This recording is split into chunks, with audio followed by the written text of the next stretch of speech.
¿En vivo estamos? Bueno, buenas tardes. La idea mía es entonces hoy, yo les había anunciado 13 tesis de Badiou y 13 tesis mías. Pero voy a cambiar algo. Voy a empezar planteando la antifilosofía según Badiou. Una breve semblanza, digamos, muy... Él tiene un artículo que es muy largo y tiene muchas referencias a Platón, digamos, me pareció que no vale la pena meterse en ese tema. Pero sí voy a hacer un pequeño recorrido sobre las tesis de él. Después voy a plantear mi manera de pensar la antifilosofía, y si hay tiempo, cosa que no creo, pero por ahí hay tiempo, veríamos cómo él caracteriza al antifilósofo, ¿no? Que es digamos, esto sería el librito sobre Wittgenstein, y yo recorté las características de un antifilósofo. No me meto con el texto en general. Que es sobre Wittgenstein, ¿no? Texto hermoso, precioso. Él habla sobre Wittgenstein, sí. Y a la vez define la característica de un antifilósofo, digamos. Como al pasar, pero... Y habla de muchos filósofos, no solo de Wittgenstein, incluido Lacan. Todo el tiempo se referencia a Lacan. ¿Está bueno? Está muy bueno, sí, yo lo recomiendo. Me encantó, sí. Muy ameno, ¿viste? Ahora? ¿Eh? Sí. Está viendo, sí. Es una pregunta, pero para más adelante. ¿Tenés una pregunta? Sí, para más adelante. Bueno, para el año que viene. No, para más adelante en relación a Bueno, está bien. Entonces, el artículo que voy a trabajar primero se llama Antifilosofía, Lacan y Platón, que está en el libro Condiciones de Badiou. Sí, como siempre es un trabajo muy complejo, pero bueno, voy a recordar unas pocas cosas, digamos, así después nos metemos en lo que yo pienso sobre la antifilosofía. Entonces lo que les voy a contar ahora es lo que piensa Badiou en relación, cómo él piensa la antifilosofía. Y él dice que desde los años 70 empieza Lacan declarando la antifilosofía, ¿no? Y bueno, todos sabemos que adscribe la filosofía al discurso del maestro, al discurso del amo.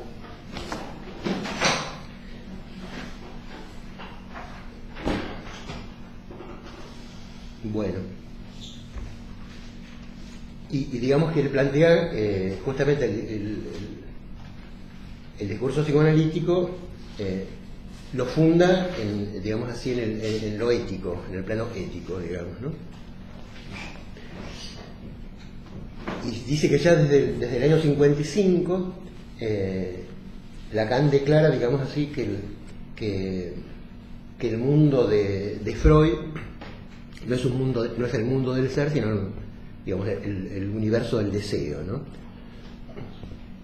Y siguiendo esta lógica temporal, declara en el 73, digamos, opone al discurso del ser la formalización lógico-matemática, digamos, ¿no? Como aspiración y como tendencia hacia donde conduce el psicoanálisis, ¿no?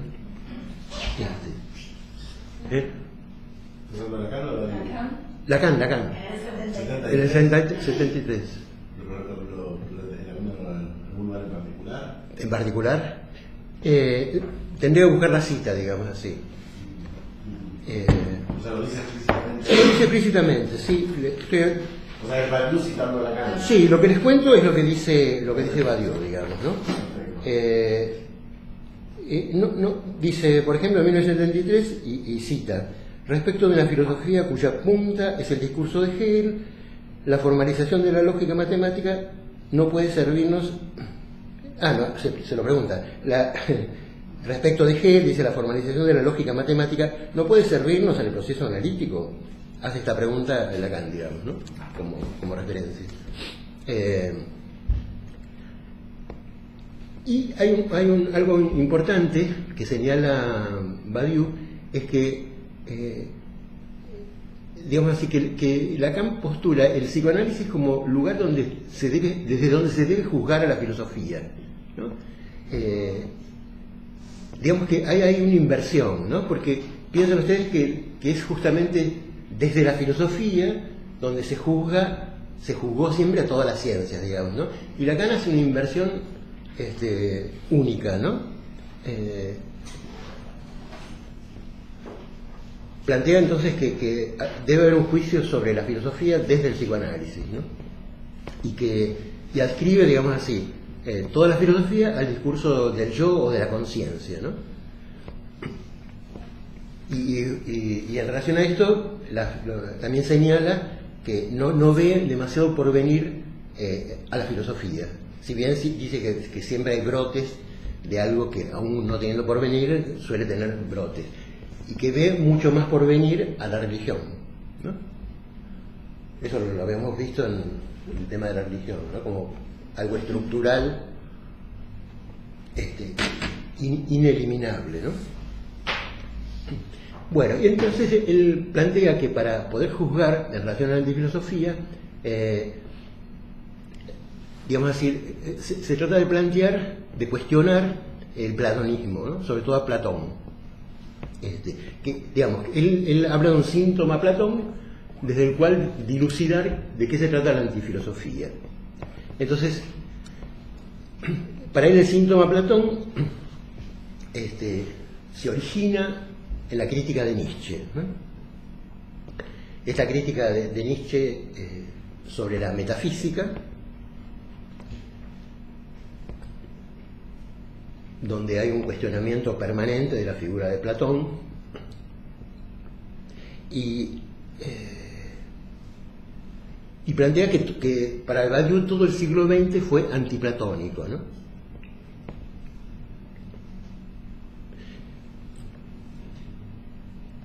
Luego se plantea... ¿Es antiplatónico? Antiplatónico, sí. Por ejemplo, la filosofía de Wittgenstein, ¿no? Como caso, digamos, ¿no? Y todo el empirismo lógico ataca toda metafísica y filosofía, ¿no? Sí, y también, digamos, toda la crítica a la metafísica, ¿no? El empirismo lógico es la crítica a la metafísica de la filosofía, o sea, dibujar todo posible rasgo de metafísica. Total. Pero también está la otra vertiente, la vertiente filosófica antimetafísica, digamos, ¿no? Y digo, en el sentido heideggeriano, por ejemplo, y montones de filósofos que son antiplatónicos, digamos así, ¿no? Digo, por eso él caracteriza al siglo XX como antiplatónico en general. Entonces, bueno, se pregunta si a Lacan le alcanzó, digamos, dónde lo tocó este síntoma de antiplatonismo. Se pregunta, digamos así, si el cuestionamiento a Platón rige también para la cuestión de la antifilosofía en Lacan, ¿no? Entonces, él dice, bueno, si lo alcanzó en el sentido de que Lacan mismo plantea en Platón como el lugar del origen de un modo de pensar, del modo de pensar occidental, ¿no? Origen en el sentido de Platón diseñó de algún modo el método, ¿no? El modo de pensar occidental. Dice, por un lado, forjó la idea de bien supremo, y después el tándem, digamos, Sócrates-Platón funda, digamos así, la idea de subjetividad, ¿no? El tema en clave de la ética, el tema del sujeto, digamos, ¿no? Esto digamos, estas dos menciones, digamos así, darían, digamos así, la pauta de la filiación, digamos así, de ubicar a Platón como en el origen de la antifilosofía, digamos, porque Lacan da un vuelco, según Badiou, ¿no? Da un vuelco hacia la antifilosofía, ¿no? Una pregunta. Sí. ¿Cómo ubicas dos elementos? Badiou ubica en Platón como dos elementos, bien supremo y subjetividad, como gigantes de su enseñanza y alejamiento de toda la genealogía de... Sí. No entiendo bien supremo. ¿Qué sería bien supremo? ¿Por qué bien supremo? Incluso antes de ser religioso, por ejemplo, el bien supremo. ¿Por qué caracterizaría la relación Platón, filosofía occidental, de la noción de que está hablando de bien supremo. Vacidad, no sé. Sí, bueno, digamos, en el sentido de que, supremo en el sentido de que es el concepto central en Platón, digamos. No el sentido de un bien supremo como un dios, digamos, ¿no? La idea de bien, sí, en ese sentido. Supremo en el sentido quizás de supremacía, ¿no? ¿No? La supremacía de la idea del bien, contra la cual se va a pelear Lacan en el Seminario 7, por ejemplo, digamos, ¿no? Va a centrar la idea del bien. Diciendo que no hay bien, en todo caso hay bienes, ¿no? Pero no hay bien. Bueno, eso se me ocurre y digamos que lo que Lacan dice es que lo que Badiou dice de Lacan es que es como que suspende la jurisdicción, digamos así, de la jurisdicción platónica, ¿no? Que va justamente a correrse de esa jurisdicción, de ese planteo metafísico, de esa supremacía en principio del bien y de esa idea de subjetividad o de sujeto, ¿no? Y le va a objetar, digamos así, a reprochar al planteo platónico desde 3 puntos de vista distintos. Uno que sería, digamos, sobre la teoría del conocimiento, ¿no? Un planteo nociológico, le va a oponer, digamos así, el proceso del saber, y digamos, después está en el plano ético, va a oponer a la idea del bien la idea o la noción del bien decir, ¿no? O de los bienes,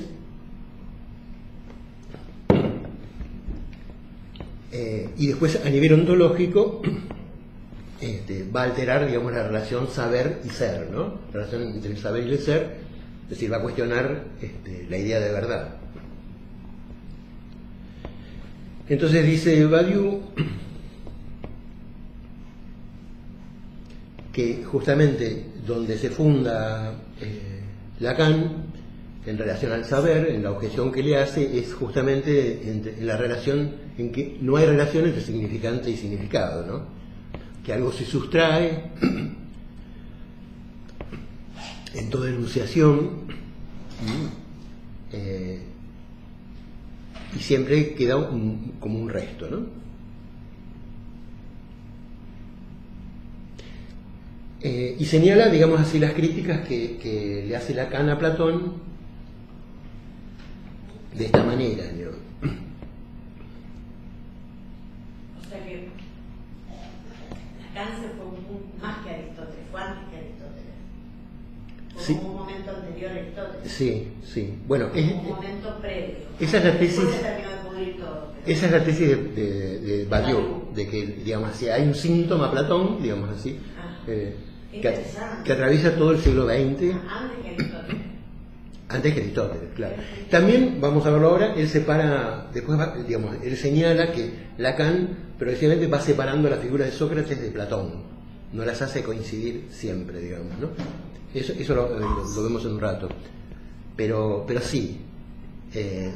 Y de hecho, me parece a mí que la postura de Lacan se remonta a los presocráticos, digamos. Si él tiene que filiarse, me parece que la teoría de Lacan, que es lo que me voy a plantear más adelante, se remonta más a los presocráticos, inclusive en el modo de exposición. Bueno, tiene mucho en común, ¿no? El último sofista, ¿no? El último sofista, claro.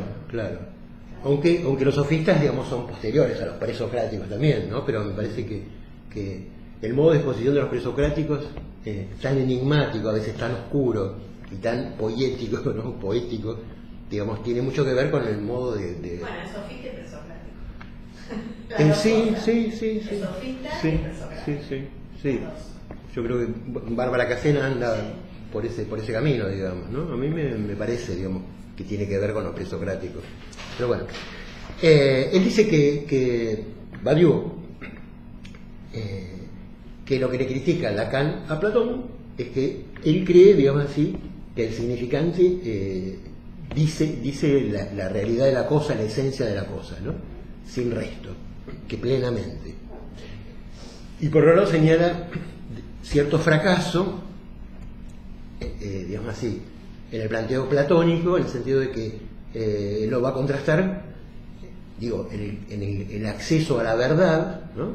A esto que de decir el ser de lo que es la ciencia el camino de la verdad, digamos, ¿no? Le opone al platonismo el camino de la ciencia, digamos, ¿no? Y en ese sentido le señala a Platón un fracaso, digamos, porque dice que lo que la filosofía no puede pensar es justamente la falta, la no relación, ¿no? Este pienso donde no, pienso donde falta, ¿no? Esta incompletud. Y entonces dice, bueno, justamente el descubrimiento de Freud es que hay ser que no se sabe, ¿no? Hay ser que no sabe de sí. Entonces, la cuestión es que hay una falla entre pensamiento y ser que el platonismo no puede pensar, ¿no?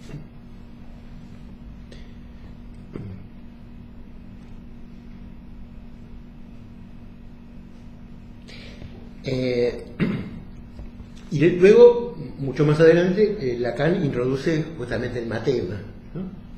Y también se diferencia de Platón en el sentido de que para Platón lo matemático es propedéutico, es introductorio al pensamiento verdaderamente filosófico, que es la dialéctica. Entonces, para Platón lo matemático está entre dos, entre la doxa y la episteme, ¿no? En cambio, para Lacan, el pensamiento matemático o el matema es normativo, ¿no? Y digamos, en tanto formalización, para Lacan sabemos que la formalización, el matema, alcanza lo real, digamos, ¿no? Que sería la aspiración platónica. Y entonces él lo que plantea es que justamente por ese camino se desvía, digamos así, del platonismo, en el sentido de que sobre el camino de la ciencia alcanza este real, ¿no? En cambio, el camino platónico deja justamente por fuera eso que no es pensable, digamos así. ¿Eso es normativo o qué decís? Normativo, no, en el sentido que eso es norma, ¿no? Es axiomático. Bueno, este es como el panorama así muy abuelo de pájaro que nos da Badiou, que yo recorto sobre Lacan. Entonces ahora, para Badiou, digamos, la antifilosofía, él dice que la filosofía, en el planteo de Lacan, es ambigua, ¿no? Y que tiene, por un lado, tiene una distancia crítica con la filosofía, que debe ejercer una distancia crítica, y por otro lado debe traspasar la filosofía, ¿no?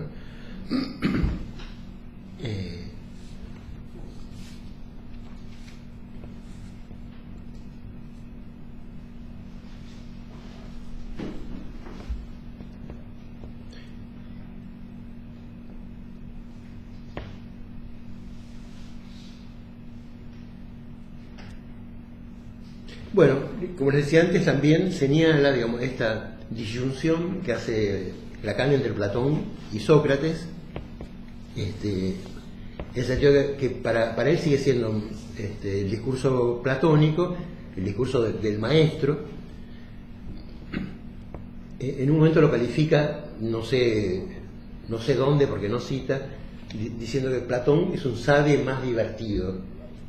Pero lo cita, pero no dice de dónde, ¿no? El problema con Badiou es que no da las citas precisas, ¿no? Pone generalmente el año, pero bueno, es muy vago después para buscarlo. Y diferencia, digamos, a Sócrates, lo empalma con el discurso del analista, ¿no? Porque la posición de Sócrates es como algo así como el sujeto supuesto saber, en el sentido de que Platón dice que ignora todo, ¿no?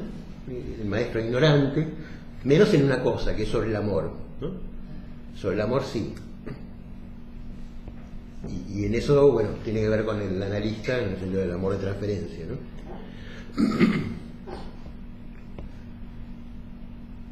Y después dice que también el discurso de Sócrates, que el discurso de Sócrates implica la verdad, ¿no? La verdad en el discurso, y que hace advenir justamente la posición de la verdad en la que se juega la lógica del significante.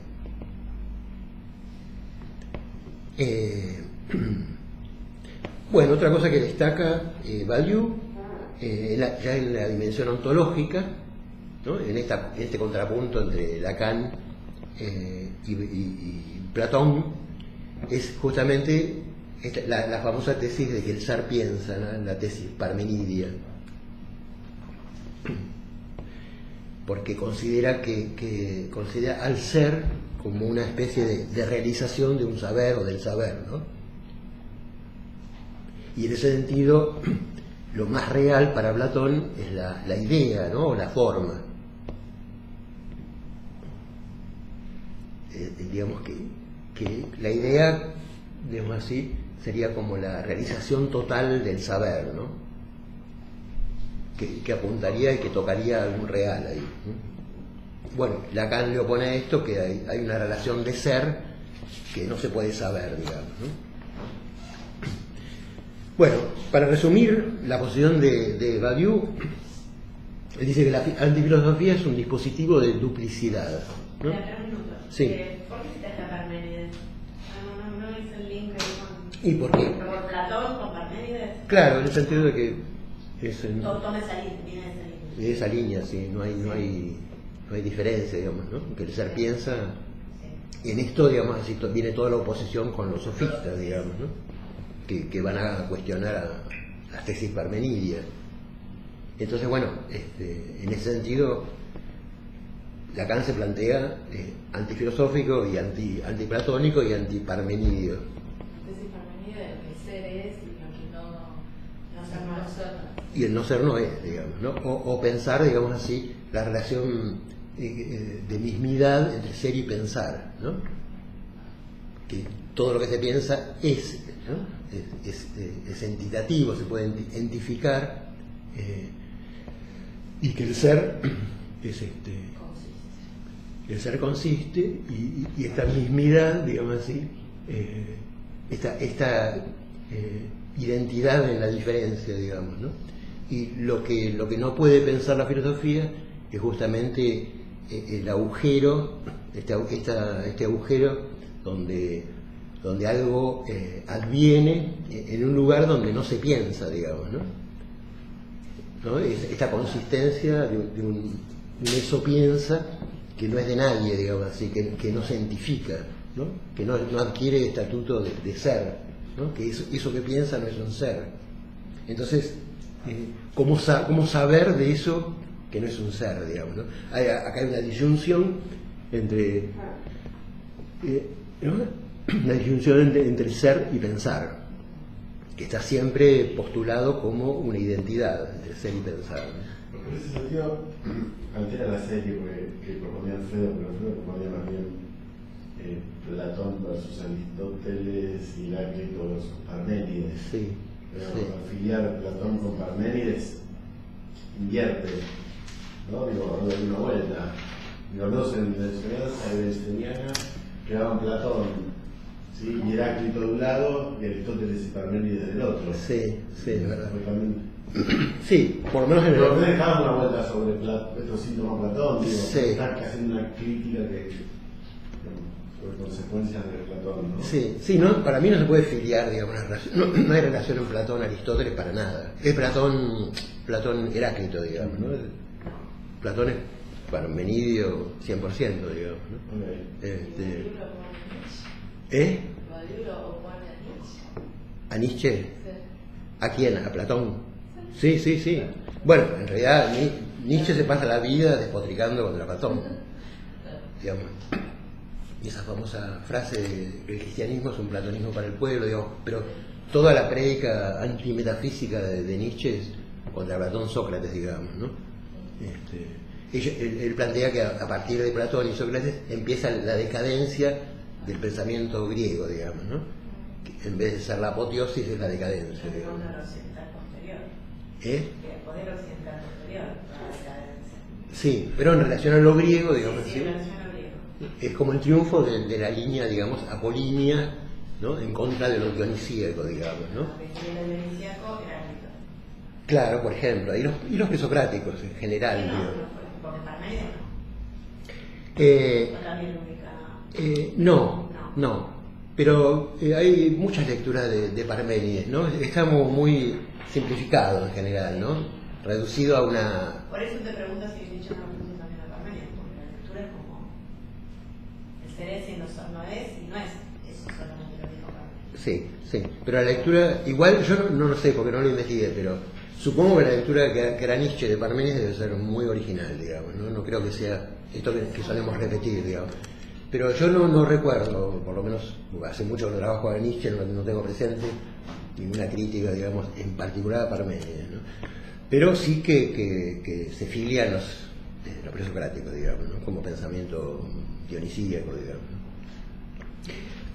Entonces dice que, bueno, que la antifilosofía para Badiou, lo que él lee de la filosofía de Lacan, es que dice es un dispositivo de duplicidad, ¿no? Por esto que decíamos de que tiene por un lado él dice el psicoanálisis tiene que tener una postura crítica respecto de la filosofía y tiene que tener a la vez y tiene que traspasarla. El psicoanálisis, ¿no? Eso es lo que él ve en la antifilosofía, el lugar, digamos, ¿no? Dice, debe distanciarse de la filosofía, debe tener un lugar distante, porque dice, el psicoanálisis es una figura independiente. No sabemos qué quiere decir con figura independiente, pero bueno, así dice, digamos, ¿no? Y que esta duplicidad, digamos así, de la antifilosofía, dice, no es un juicio de valor, sino un modo de operar, ¿no? Que sería mellar la filosofía, ¿no? Abollarla, y a la vez atravesarla, ¿no? Y que en eso, digamos, filosofía, a la vez la antifilosofía y el psicoanálisis se juntarían en que ambos, digamos, son procedimientos de verdad, ¿no? Digamos, por un lado en relación a lo matemático y por otro lado en relación al amor, ¿no? Que son, por un lado, tanto el amor como lo matemático son condiciones para Badiou de la filosofía, y a la vez son las problemáticas quizás centrales del psicoanálisis, digamos, los puntos donde se tocan, ¿no? Él dice que el psicoanálisis es como otro costado de los procedimientos de verdad, ¿no? Entonces, bueno, la posición, entonces, en resumidas cuentas, es que la antifilosofía tiene una relación ambigua de distancia y de traspaso en relación a la filosofía, es de elogio por un lado y de reprobación por el otro, ¿no? Y a la vez dice que estas dos funciones serían inmanentes a la antifilosofía, ¿no? La distancia y el traspaso, ¿no? El elogio y la reprobación. Dos funciones de la antifilosofía. De la antifilosofía, por eso dice que es ambigua o es un dispositivo de duplicidad, ¿no? Y por otro lado dice que la antifilosofía es un cruce en torsión, dice, ¿no? Un cruce en torsión entre filosofía y psicoanálisis. Dice. Un momento antes. Sí. ¿La duplicidad tenía que ver con esto, con el amor y la matemática? Sí. Que ambas, digamos, son condiciones para pensar, digamos, ¿no? Tanto para la filosofía como para el psicoanálisis. Y dice que este cruce en torsión, ¿no? Dice sin unidad ni plan, ¿no? No destaca ninguna unidad ni plan para la antifilosofía. Ese sería un poco el planteo que hace él.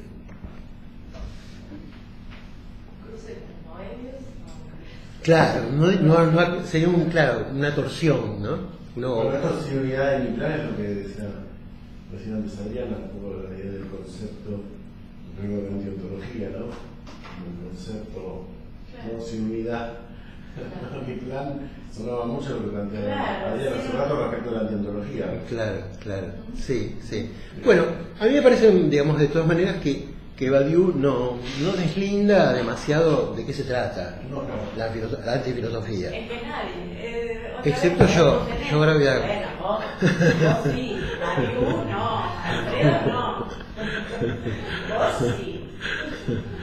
Me pareció muy interesante, pero digamos, ¿no? Pero la posición de él también es ambigua. Y, Claro, sin unidad y sin plan. O sea.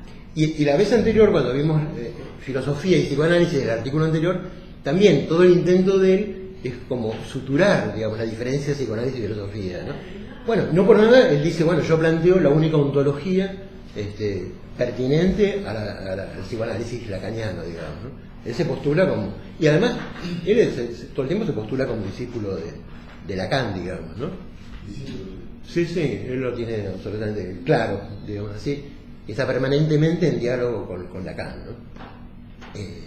Pero me parece que a mí que no deslinda bien. Bueno, yo les voy a contar lo que pienso yo en relación a la antifilosofía. Sí, ahora... Es un momento fundante histórico que ustedes van a recordar muchos años. Sí. Yo estuve. Claro. Yo lo vi ya una vez.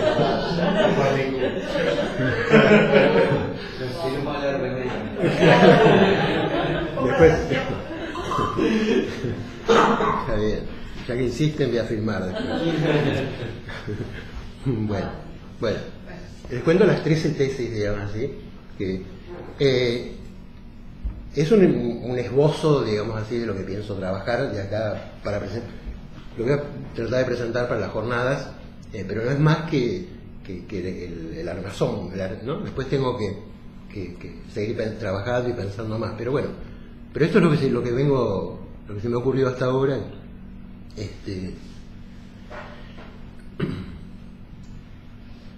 Tesis 1.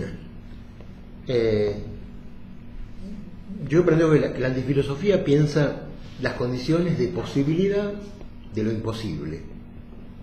Quiero decir, de lo que no es igual a sí mismo, ¿no? Pienso que plantea los no hay, ¿no? Los no hay relación sexual, ¿no? Y en ese sentido, me parece que estas condiciones de posibilidad se refieren a pensar una axiomática, ¿no? Basada pensada como teoría de conjuntos, ¿no? Por lo tanto, segunda tesis,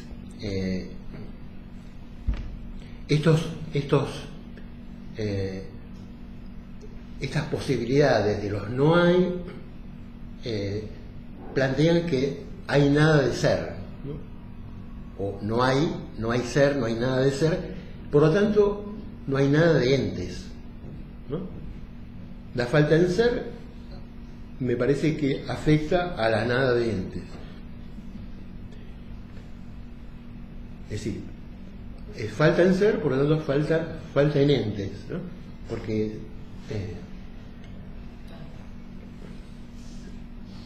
y en esto me referencio en una cita de Lacan que dice que el efecto del lenguaje nunca es un ente, ¿no? Nunca es un ente, sí. Una cita de él. Después, la tercera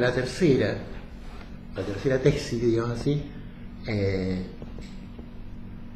es que la antifilosofía, digamos, le hace la contra, ¿no?, a la filosofía. La antifilosofía le hace la contra a la filosofía, en el sentido de que, por un lado, le muestra la falta, le muestra el lugar donde no piensa, ¿no? Y en ese sentido, la antifilosofía fuerza el discurso, ¿no? Un poco como al estilo sofístico, ¿no? Que hace que le hace una torsión, que lo agujerea, ¿no? Y lo fuerza. Y después, en relación a, bueno, y la tesis 4 es que justamente que entonces que la antifilosofía va por fuera, digamos así, va por otro camino de la lógica ser-ente, identidad-diferencia, ¿no? Que es fundamental en la filosofía, ¿no? Otro camino de la lógica. De la lógica, digamos, de la duplicidad, de la dualidad ser-ente o identidad-diferencia, ¿no? ¿Qué es Ser-ente. De la lógica, de la identidad. De la lógica, sí. La identidad ser-ente. Claro, de esta duplicidad que es fundante en la filosofía.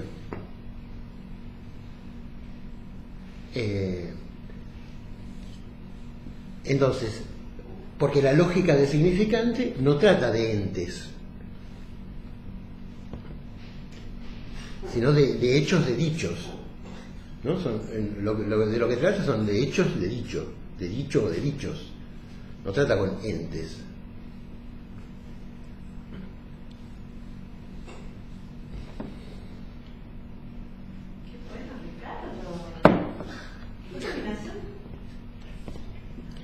Tesis quinta. La antifilosofía se sitúa en un tiempo otro también. O sea, la misma línea en un tiempo en el que no hay entes. Es un tiempo otro en el que no hay entes.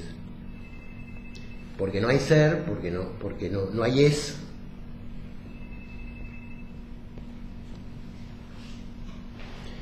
¿En qué tiempo se sitúa? Bueno, en el tiempo lógico.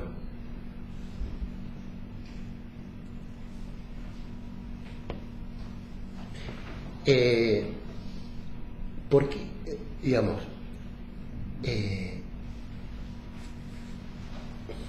porque ser es tiempo, ¿no? El famoso libro de Heidegger, Ser y tiempo, ¿no? La tesis fundamental es que el ser es tiempo. ¿Y en qué sentido es tiempo? En el sentido de que es permanencia, ¿no? Lo que es justamente lo que se sostiene, ¿no?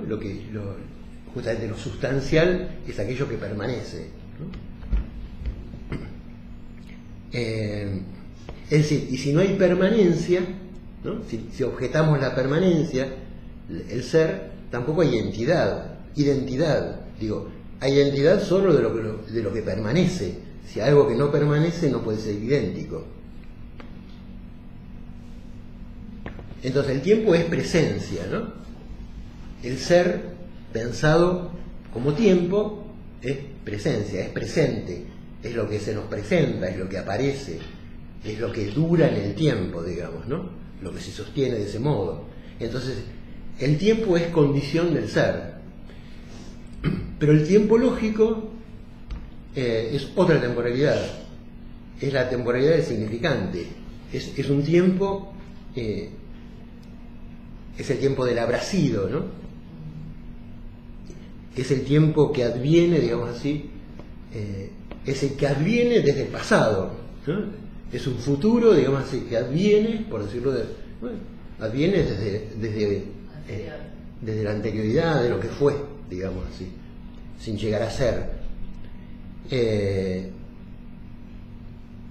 Y es un acontecimiento significante, sobre todo, digamos, ¿no? Bueno, eso en relación al tiempo. Ahora, la otra tesis, la tesis 6, digamos, ¿no? La antifilosofía, entonces dijimos que piensa donde no ser, donde no es, donde no ser. Me gusta eso. Y ese no ser podemos pensarlo como el objeto A, como un objeto particular, que es meramente una letra, ¿no? Un objeto que es letra, que no es una idea tampoco, ¿no? Y este pensar donde no ser me remite a mí a Gorgias, ¿no? Al sofista, a los sofismas, o a las ficciones, podríamos, ¿no? Pensando un poco. Y les hago de este libro de Gorgias, sobre el no ser, les voy a leer no de Gorgias, sino de la persona que hace la introducción, que se llama Pilar Spangenberg, que dice algo que nos puede venir bien. Dice: ante esta encrucijada, la estrategia de Gorgias será eliminar la disyunción a través de la anulación de cada uno de los disyuntos, ser y no ser. Anula esta disyunción, ¿no? Dice, al establecer su primera tesis, el sofista intentará probar que nada es ni ser ni no ser. Sin embargo, esta eliminación, que uno creería suprime el discurso en tanto elimina la referencia, desde otro punto de vista posibilitará la existencia de cualquier discurso como legítimo, ¿no? Habilita todo tipo de discurso. Puesto que no es posible discernir entre lo verdadero y lo falso, el discurso pasará a ser evaluado a partir de otros parámetros, que según lo establecido por el sofista en este libro, tendrán que ver fundamentalmente con los efectos que provoca el discurso en el alma del oyente. La tesis "nada es" de Gorgias es por eso el claro reverso del "todo es" parmenidio, y en la medida en que ambas eliminan uno de los elementos del par ser-no ser, arriban por igual a la imposibilidad de contar con un criterio de verdad. Veremos que las consecuencias que se siguen de una y otra tesis, a saber, que todo discurso dice lo que es, Parménides, y que todo discurso dice lo que no es, Gorgias, proponen finalmente un esquema similar, la disolución de la diferencia. Bueno, Gorgias da un camino interesante para pensar, pero entonces digo,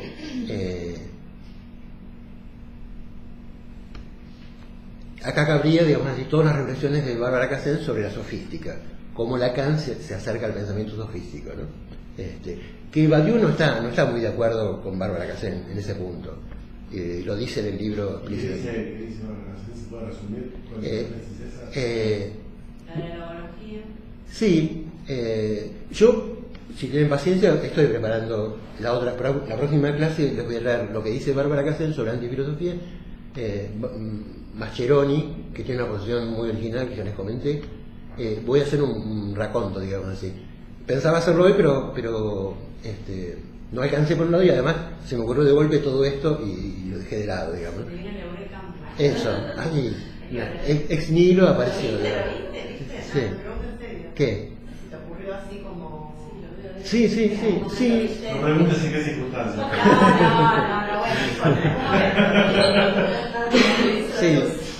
Sí, de golpe, sí. ¿Sirve para esto? Bueno. Sí, apareció de golpe, sí, es notable. Claro. Sí. Sí, porque me da la sensación que apareció. Todo, en una hora estaba más o menos armado todo, todas las tesis. ¿Viste que yo dije los pequeños hebreos? No son pequeños, los hebreos de cada uno. Sí. Sí, en momentos todo se abrocha, se hilvana, ¿viste? Sí. Bueno, sí, bueno, otro hilván. Entonces, la tesis 7 es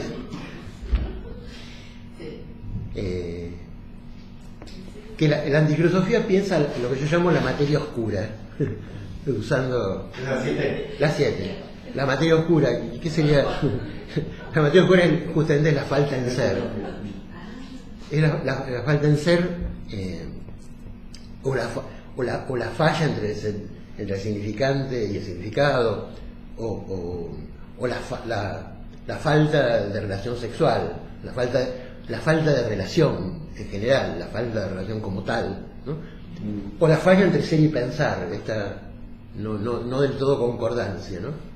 Sí, bueno, no sé si lo pensaste por ahí, pero es muy curioso porque la materia oscura, que pareciera que es el 95% del universo, ¿sí? No solo es aquello que está, pero se deduce, digamos, que tendría que estar algo operando llamado materia oscura, porque no es que se identifica positivamente, Sí. sino más que es esencial para el universo. Sí. Que no, digamos, que tiene una función determinante esencial, eso que no puede ser determinado en la caso como materia, digamos, no oscura, o sea, positiva. Claro. Que se No pueda... solo que está presente, sino que además hay que apelar a la materia oscura, no sé.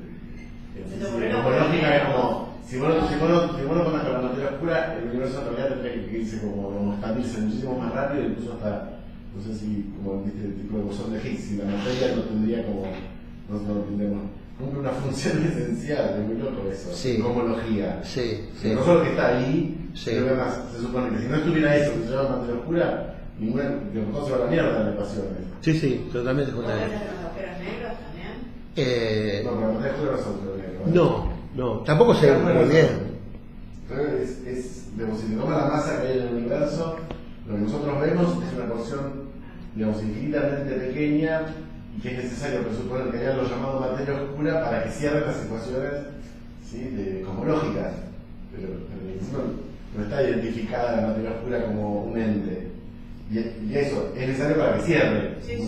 Para que cierre una ecuación en última instancia. Sí, claro. sí. Bueno, me gustó justamente por esto llamar a esta el objeto de la antifilosofía, esa materia oscura, digamos, ¿no? Esta falla, esta no adecuación, esta falta de ser, ¿no? Bueno, después otra tesis en relación a la antifilosofía es que elige, para mí, ¿por qué Lacan todo el tiempo discute y piensa en relación a los filósofos, ¿no? Me parece que Lacan hace una maniobra que es elige justamente a la filosofía como interlocutora, ¿no? Para disputarle, le disputa la centralidad, digamos así, esto que yo les decía, que la centralidad en el sentido de que es la filosofía la que juzga, ¿no? Toda ciencia posible, ¿no? Toda verdad. Siempre fue, y justamente el punto central es la ontología, ¿no? Entonces, me parece que Lacan con la antifilosofía le disputa la centralidad, el lugar donde se juzga, digamos así, tanto digamos así, cada ciencia en particular, ¿no? Esta madre de la ciencia que la filosofía se dice a sí misma. Me parece que esta interlocución de Lacan con la filosofía es para justamente disputarle esta centralidad que podemos llamar ontología, digamos así. La centralidad en el sentido de que la filosofía se mienda a sí mismo, se nombra a sí misma como el lugar, digamos, donde se juzga, digamos así, la rigurosidad de toda ciencia posible, la veracidad de toda ciencia, digamos, ¿no? Y este lugar es justamente la ontología, desde donde se va a juzgar, y es la centralidad del pensamiento filosófico. Me parece que hay una disputa ahí, ¿no? Que hay una maniobra de Lacan, tomar como interlocutor a la filosofía y discutir todo el tiempo con ella para disputarle ese lugar ontológico central, digamos, ¿no?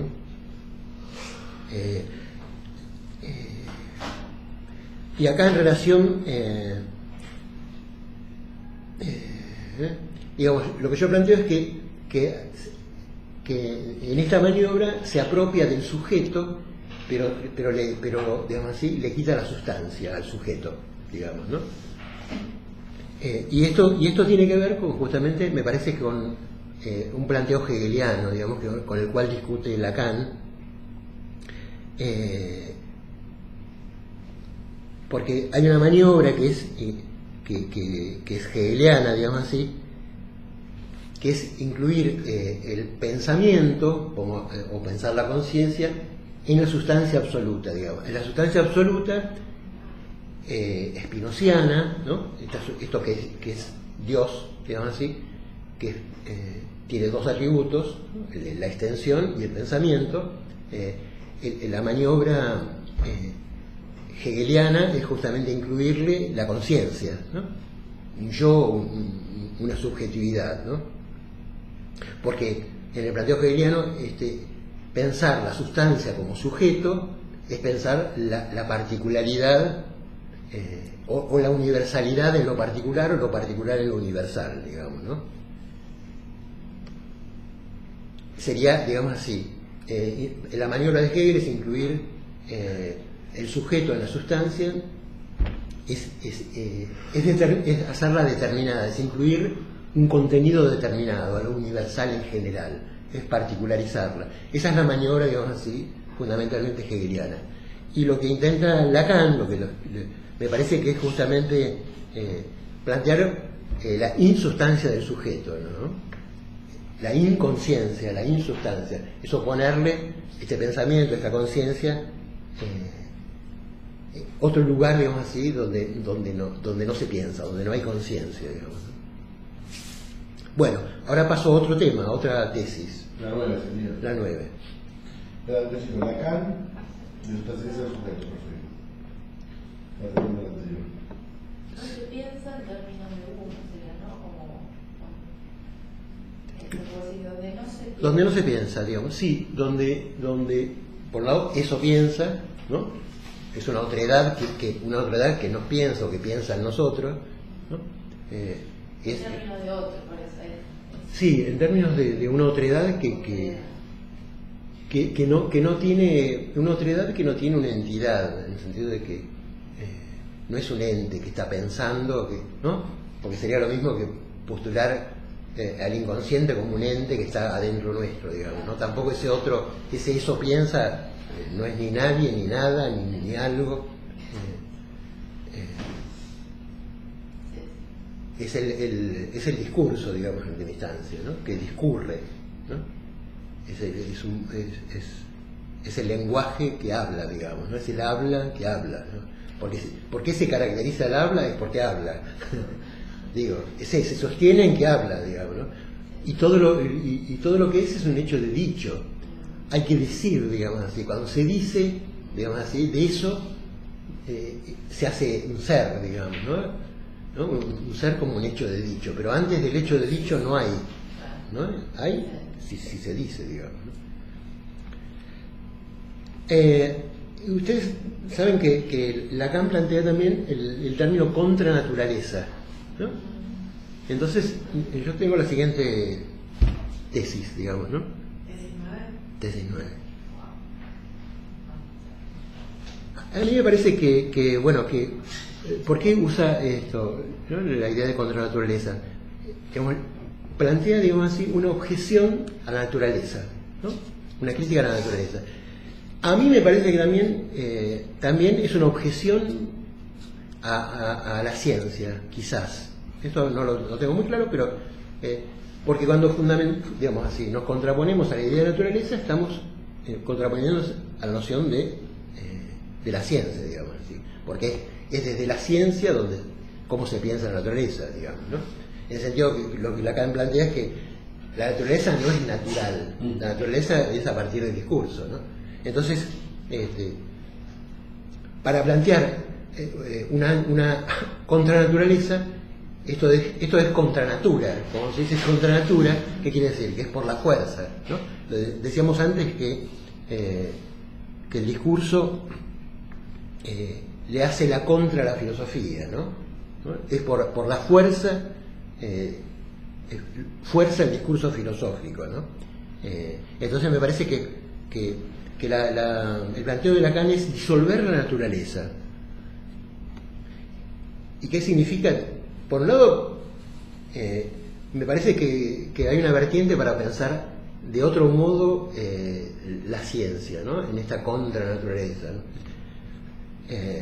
Eso habría que pensarlo más en detalle. Se me ocurrió ayer, pero no lo tengo muy resuelto. ¿Usted le hace contra a la naturaleza, ¿no? Si me permitís, ahí está todo bastante ontología. Sí, totalmente.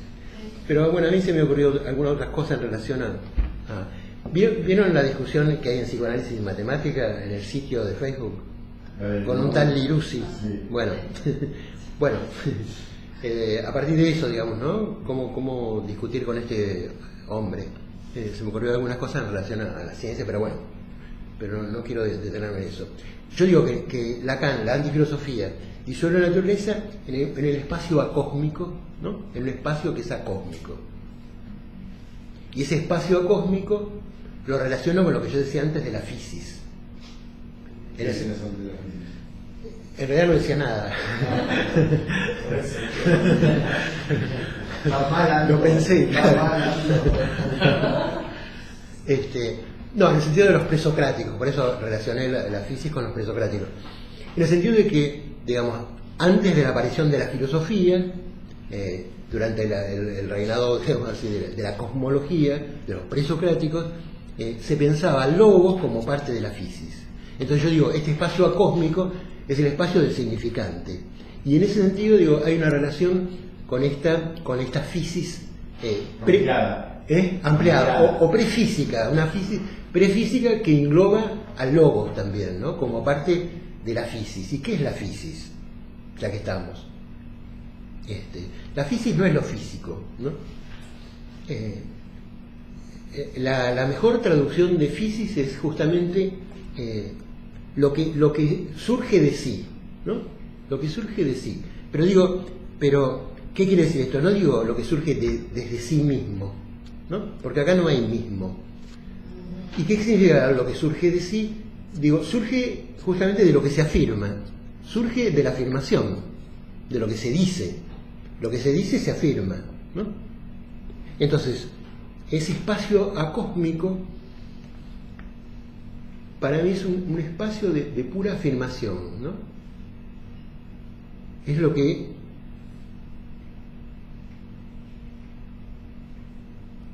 pero afirmación en el sentido del decir. Hay que aclararlo porque Y a la vez desde el decir y es el axioma también, es lo axiomático, es la pura afirmación, porque el axioma es eso, afirmo, ¿no? X igual X, digamos, parto desde esa afirmación, que es axiomática, y yo la establezco, la propongo en el sentido que la pongo por debajo, ¿no? En ese sentido. Entonces digo, bueno, la antifilosofía sería la disolución de ese espacio, de la naturaleza, un espacio acósmico. Y un espacio acósmico para mí es un espacio probabilístico. Lo voy a explicar ahora por qué.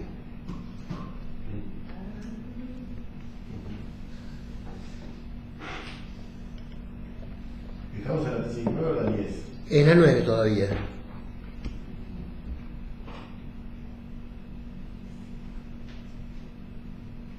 Y no hay que olvidarse, porque yo digo contra naturaleza y por qué todo este juego, digamos, que hace Lacan, porque no se olviden de que otro nombre de naturaleza es Dios. Ese es el planteo espinociano. Para Spinoza, ¿no? Deus sive natura, ¿no? Dios como naturaleza. Entonces la disolución, la contranaturaleza, también afecta a esta posición de la divinidad, digamos así, ¿no? De esta centralidad de lo divino. Porque tiene estas vertientes, ¿no? La idea de naturaleza, que no es natural y también es uno de los nombres de Dios. Ahora, si no hay naturaleza, no hay animal parlante, no hay ser humano.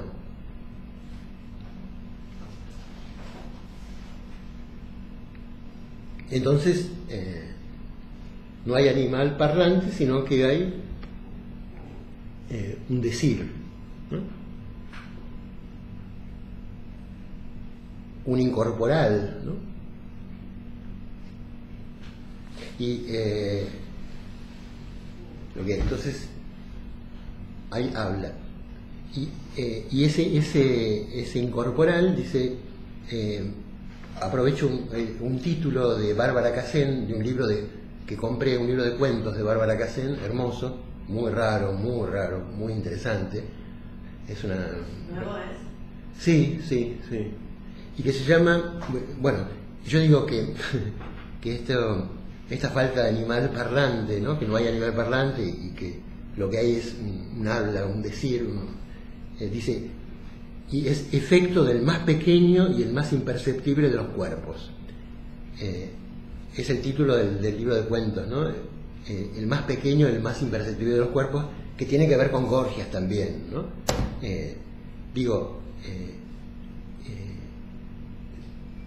No hay naturaleza, sino efectos de esto, de este incorporal, que es el más pequeño y el más imperceptible, que es el decir, el habla, ¿no? A esto la palabra, este cuerpo tan pequeño e imperceptible. Bueno, ahora pásalo a 10. No me quiero quedar, perdón. Sí. Lo probabilístico. Ahora voy. Voy. ¿Por qué decía, bueno, estamos hablando de acósmico, ¿no? ¿En qué sentido? Porque, ¿qué es lo que piensa la filosofía en última instancia? Es el cosmos, ¿no? ¿Y qué es el cosmos?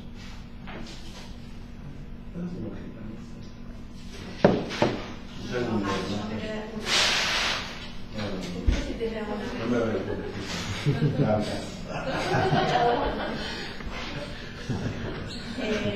falta lo de Billy Young. ¿Lo de qué? Billy Young. Ah, ¿por qué? Droga no. No, droga no, el librito de Billy Young, de Antifilosofía chino. Ah, no lo tengo. Sí, yo te lo regalé. Pero no es antifilosofía, ¿sí? Sí.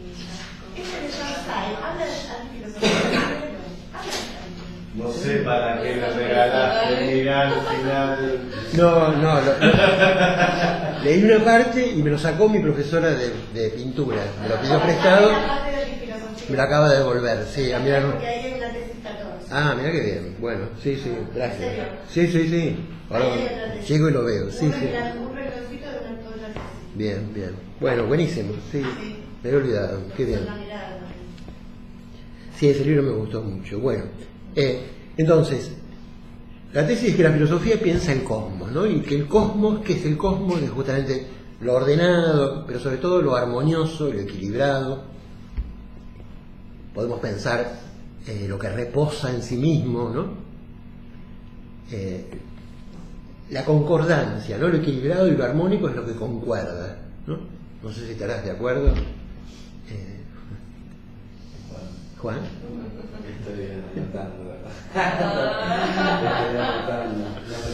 No llego a reflexionar tan rápido.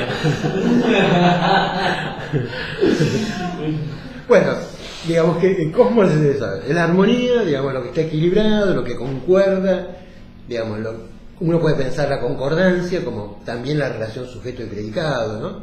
Que haya algo concordante, ¿no?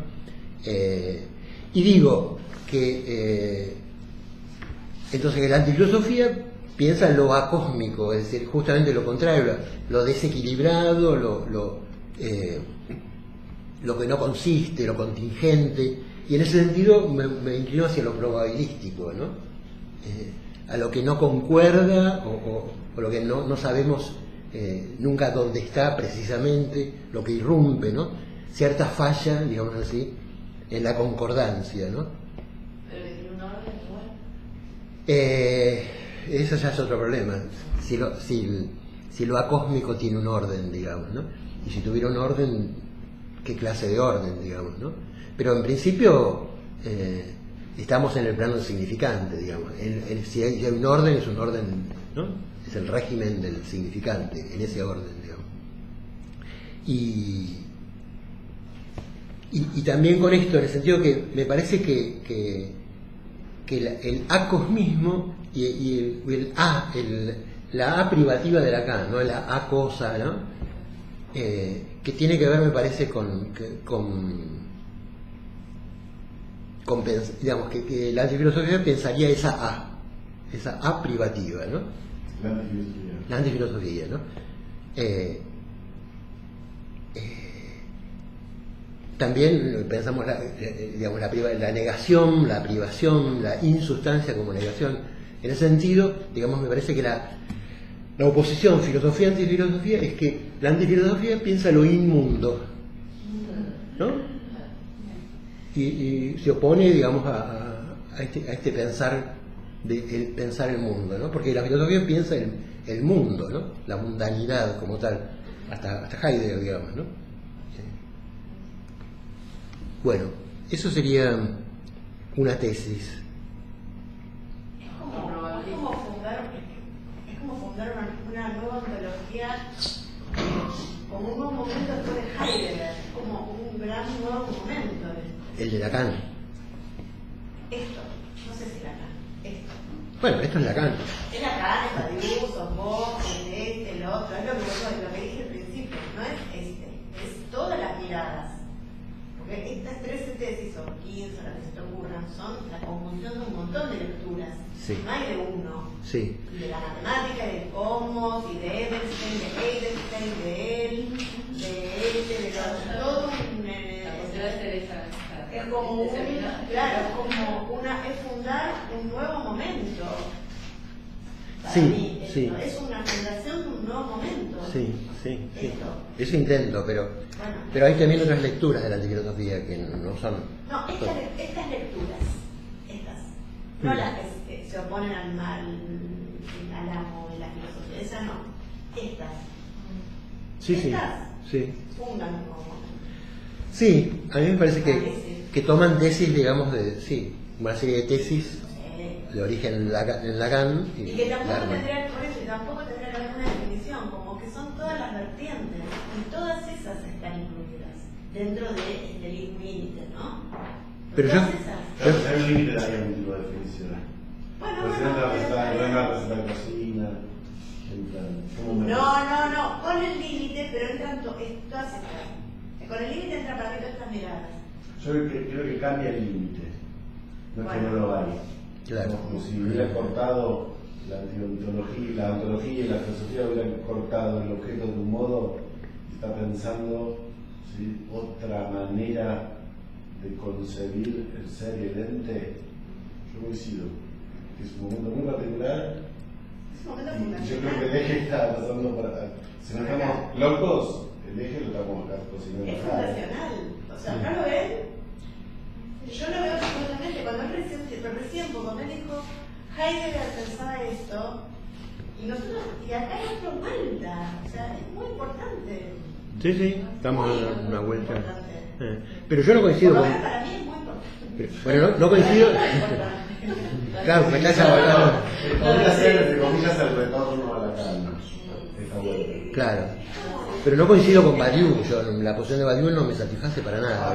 Está todo el tiempo como limando esta diferencia, digamos. No torea el agujero que le hace la filosofía a la filosofía, digamos. Le escapa, le saca el cuero cajerino, como diría. Y bueno, sí, es difícil para Badiou. Además, la propuesta antiontológica, la propuesta ontológica que tiene es muy interesante y es para pensar mucho, ¿no? La ontología matemática, digo. Pero las conclusiones a mí no me satisfacen, digamos, ¿no? Quizás todo el pensamiento del desarrollo vale la pena, digamos, pero no la condeno. Bueno, la tesis 11, digamos, es que la insustancia... Esa era la 10, era larga. Sí.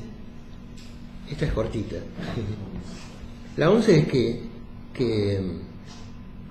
la insustancia hay que pensarla como sustancia gozante, ¿no? Y en relación al significante y el más imperceptible de los cuerpos. Esto hay que pensarlo más, la insustancialidad como sustancia gozante, ¿no? Bueno, la tesis 12... Perdón, a ver. Dale. ¿Qué entendés por gozante? ¿Qué entendés por sustancia gozante? ¿Por qué me preguntan? No entiendo nada. Bueno. Digo, ¿qué quiere decir que digamos, ¿qué entendés ahí por sustancia gozante? Lo que te pregunto siempre, No. ¿no? Esto. ¿Lo talada la cara que salga de tema? Sí, bueno, hay que hacer todo un desarrollo, ¿no? Para dar cuenta. Pero, ¿Qué caracterizaría lo gozante de la sustancia que no sería?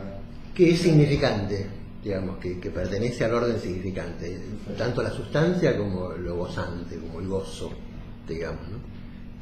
Que digamos, me parece, justamente que siempre me ha llamado la atención porque justo Lacan, para hablar de una cuestión tan central como es el gozo, toma el término sustancia con el cual viene batallando, ¿no? Y criticando toda su vida.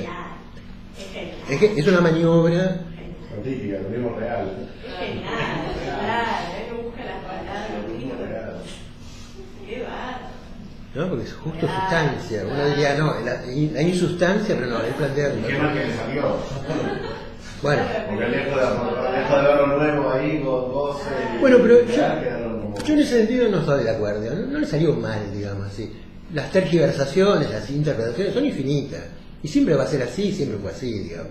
No es con Lacan que pasó eso y con los demás no pasó, digamos. No, pero el tipo lo que ataca lo toma como lo eleva a otro Lo eleva a la dignidad de la cosa, digamos, ¿no? Claro, Lo sublima. saca de ahí, ¿no? Claro. Y te lo pone de un modo tal que si no haces cierta crítica no entendés nada. Tenés que pensar, porque si no, no podés acceder a la sí. Tenés que pensar. Sí, inclusive más que pensar hay que desaber, digamos, todo el tiempo, ¿no? Esto es una maniera de desaber, ¿no?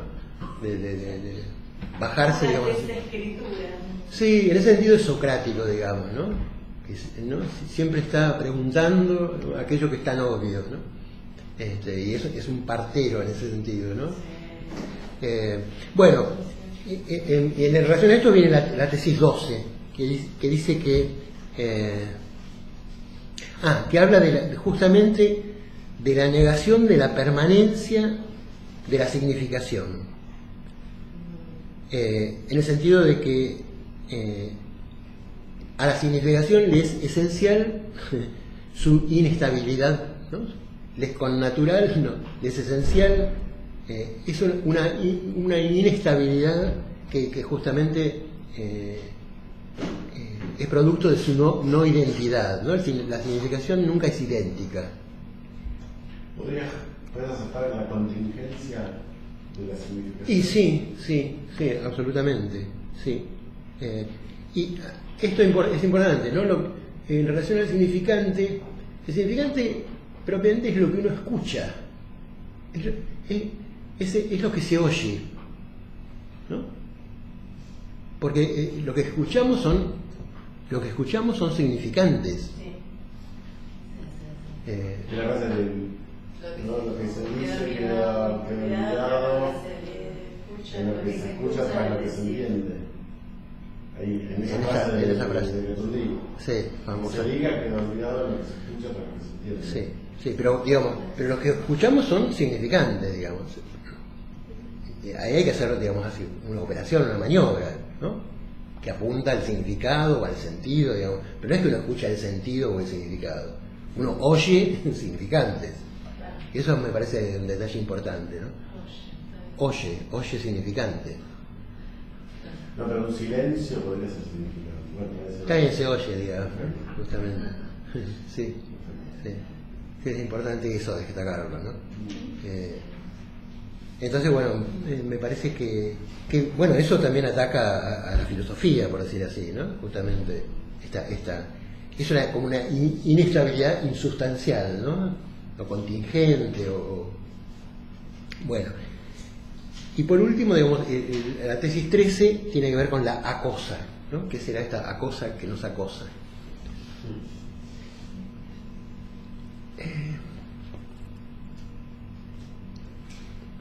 Lacan lo define como el espacio de las creaciones científicas, ¿no? Ese espacio de las creaciones científicas. Y se le da un espacio acósmico, ¿no? Pero lo define de esa manera. Y justamente, al contrario de la filosofía, esta cosa, digamos, esta cosa no se muestra. No se muestra en el sentido ni fenomenológico, ni metafísico, ni filosófico, porque todos los procedimientos filosóficos son de mostrar, ¿no? de hacer aparecer lo que es, de mostrar su esencia o revelar lo que es. Entonces, la cosa no se muestra, sino que se demuestra. La cosa se demuestra lógico-matemáticamente, o lógicamente o matemáticamente, o ambas cosas, pero justamente es el espacio donde no se muestra, sino se demuestra, ¿no? ¿Pero qué es demuestra? ¿Qué es demuestra? Lógicamente. Una demostración lógica o matemática, ¿no? Donde no es que vos mostrás, sino que demostrás un teorema en base a una axiomática, ¿no? Pero lo que todo el tiempo estás como demostrando ciertas afirmaciones o ciertas relaciones o cierta lógica, digamos, ¿no?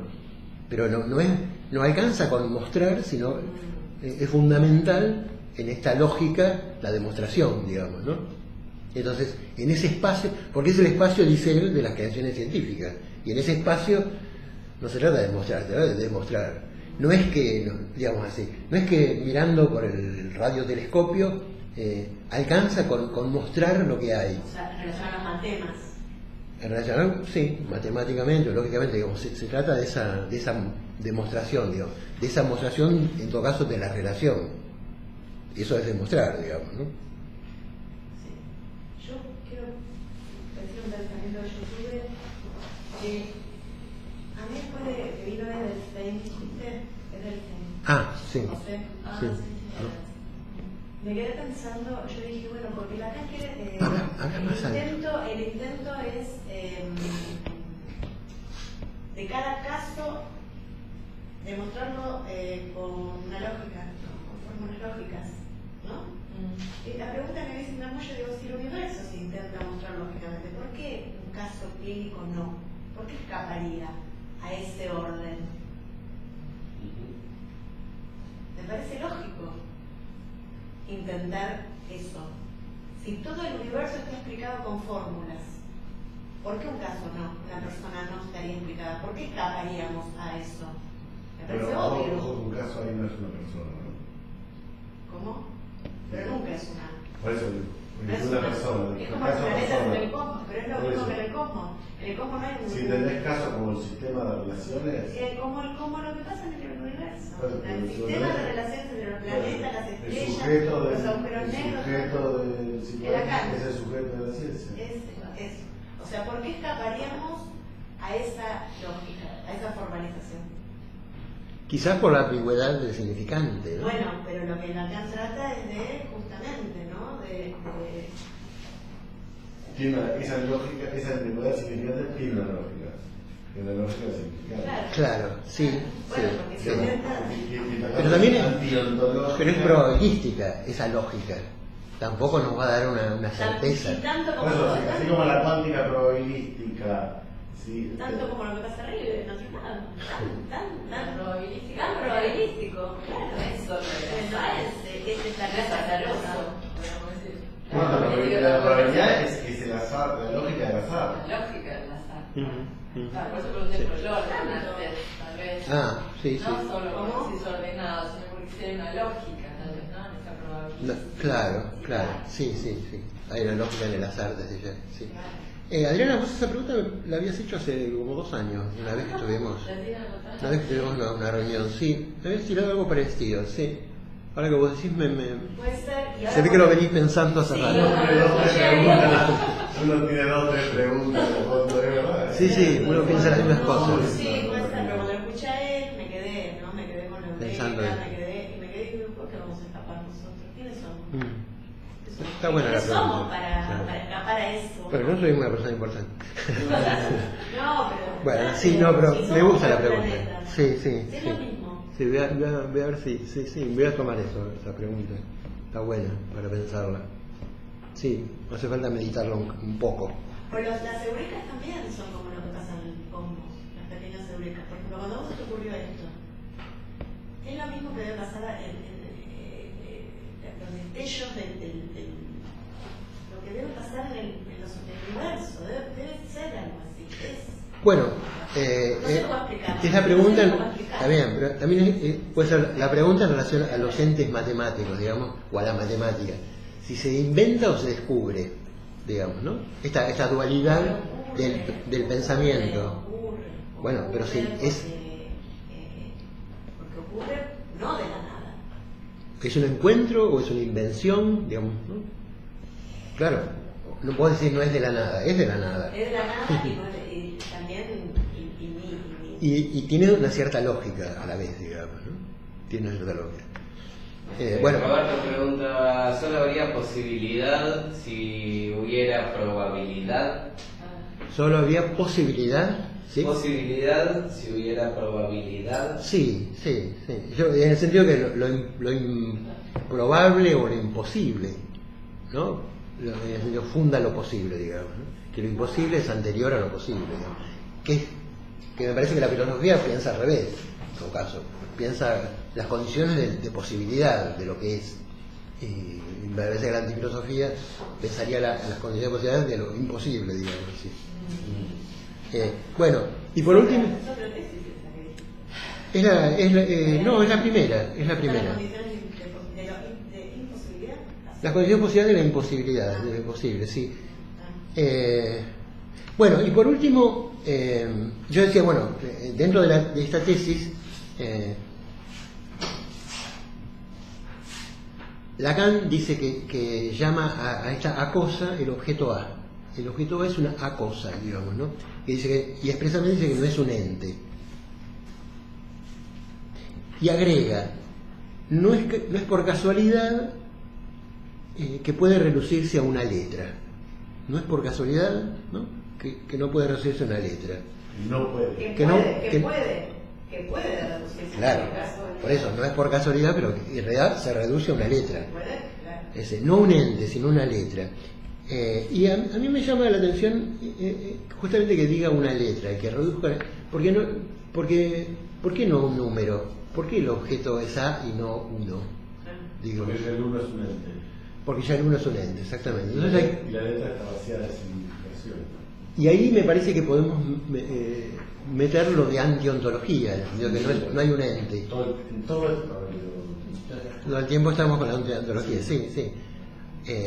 O abrimos, la pregunta es Hay que pensar la letra en la fórmula. en la fórmula. ¿Sí? La letra de la fórmula E igual a MC al cuadrado. Sí.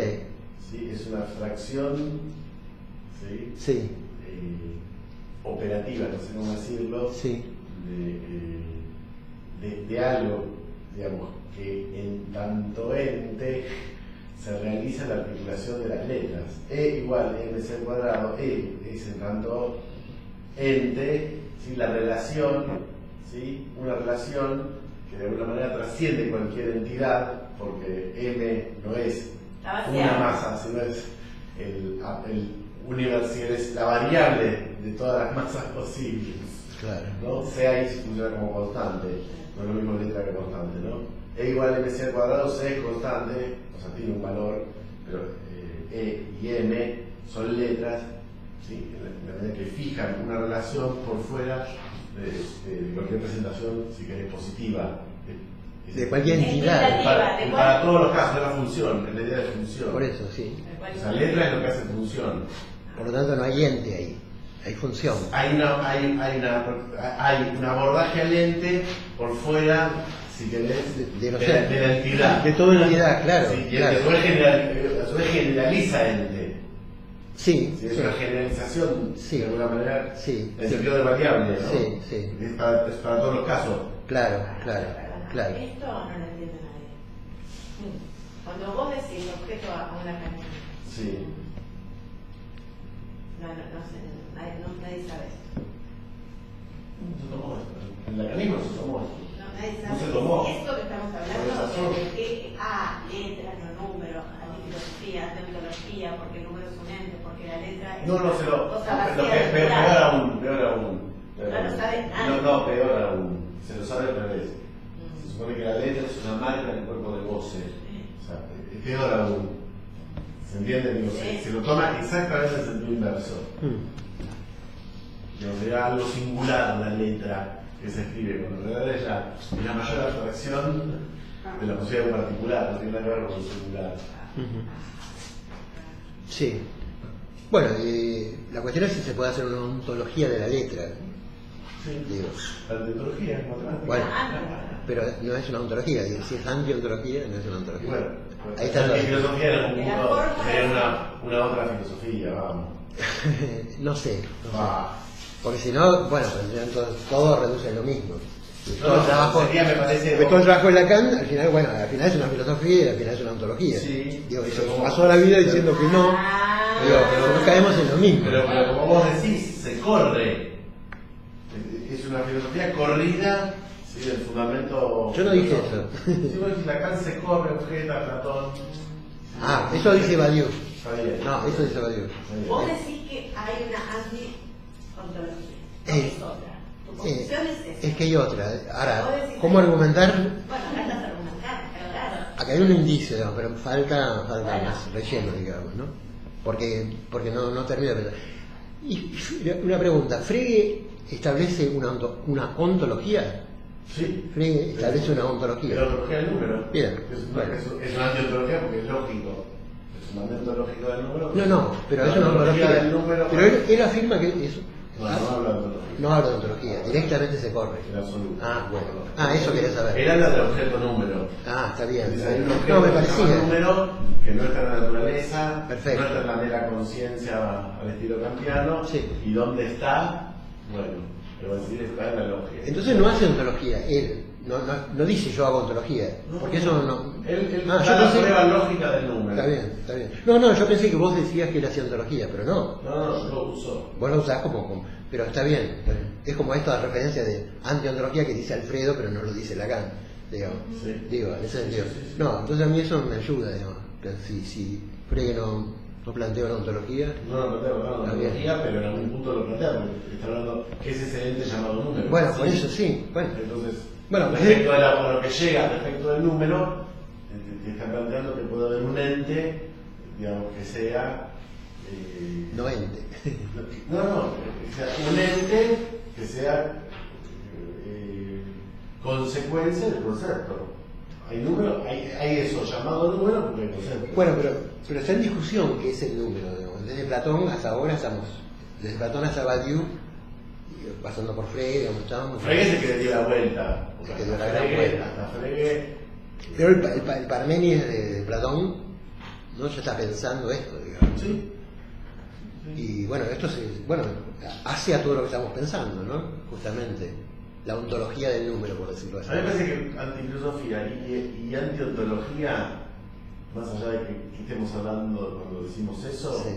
pues son dos caras de la misma moneda de un movimiento Sí. ¿sí? que va dando por el lado del ser, me parece, de la antifilosofía, y por el lado del ente, por el lado de la antiontología. O sea, que es la subversión del ser y del ente. Sí, ¿Sí? sí. La subversión de la filosofía. La Yo sé subversión. que tanto antifilosofía, es la subversión del ser y la antiontología es la subversión del ente. Pero no sé si es que no hay ente o no hay ser. Hay, digamos, el ser concebido de otra manera. Yo, Hay una subversión del ser. Subversión del sujeto. yo como Lacan me distingo del ser. Viste que Lacan dice, yo me distingo del ser. Yo también, digamos. Pienso que no, que Pero por eso. ni ente ni ser. Está bien, de acuerdo. Yo los tacho, Pero digamos. decís a cosa, que es algo. Bueno, todo lo que digo es algo. Y ¿no? bueno, entonces tú no puedes escapar de la ontología. Bueno, justamente. Es un debate, Es un debate, ¿eh?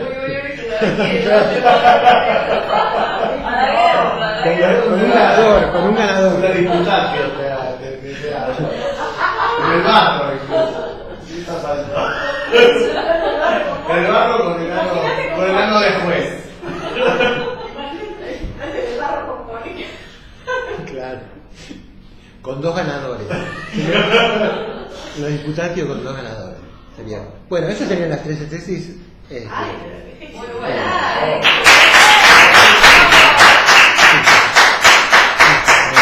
A ver, demostrarla. Claro. Se las muestro de filosofía, ¿no? Ahora mostraste las tres, ahora Claro, demostrarla. la hemos hablado. Es ciencia, era la técnica. Claro. Habló con el Muy bien, bárbaro. Gracias. Fernando, gracias. Bueno, Bueno. sin saber. La próxima vez, cuando me toque, les cuento bueno, lo de Wittgenstein y otras posiciones, digamos, distintas. Pero bueno. Qué bárbaro. Bueno, listo, dejamos acá porque ya es la hora. Sí, muy bueno. Muy Bueno.